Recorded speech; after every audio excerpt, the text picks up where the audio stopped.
Հրապարակ թերթը գրում է Արագածոտնի թեմի առաջնորդի վեհափառի քրոջ որդու Մկրտիչ եպիսկոպոս Պրոշյանի տեսակցությունները դեռ արգելված են։ Դրանք կարող է տեսակցել միայն մայրը։ Մյուս հարազատներին ազգային ժողովի պատգամավորներին արգելված է, քանի որ նախաքննության մարմինն ընտանիք ասելով շատ նեղ մարդկանց շրջանակ է հասկանում։ Օրինակ Նարեկ Կարապետյանին արգելում են այցելել Սամվել Կարապետյանին, քանի որ եղբորորդին ընտանիք չէ։ Փակ են նաև Արշակ Սրբազանի այցելությունները, որը դեկտեմբերի 5-ից կալանավորված է։ Նրան կարող են այցելել միայն եղբայրը Արարատյան թեմի հոգևոր սպասավոր Տեր Հակոբը եւ Տարեց մայրը։ Բաց են տեսակցությունները Բագրատ Սրբազանի համար նախաքննության մարմինը թույլատրել է եւ Միքայել Սրբազանի համար, որի նկատմամբ արդեն առաջին ատյանի դատավճիռ կա եւ իրավունք չունեն տեսակցություններն արգելել։ Գրում է թերթը։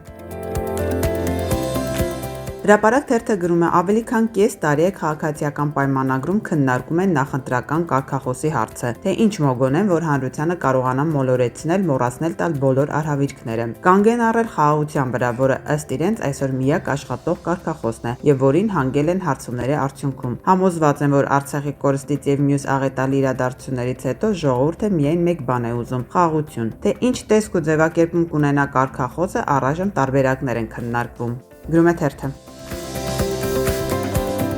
Ժողովուրդ օրաթերթը գրում է ՔՊԱ-ական Լյուդվիգ Գյուլնազարյանը ևս առաջադրել է իր թեկնածությունը 2026 թվականի ընտրություններին քաղաքացիական պայմանագրի պատգամավորական նախընտրական ցուցակում ընդգրկվելու։ Գյուլնազարյանին արդեն հրավիրել են վարչության հարցաքննության ու մեծամասնությունը դեմ է եղել, որ վերջինս ընդգրկվի քաղաքացիական պայմանագրի նախընտրական ցուցակում։ Գրում է թերթը։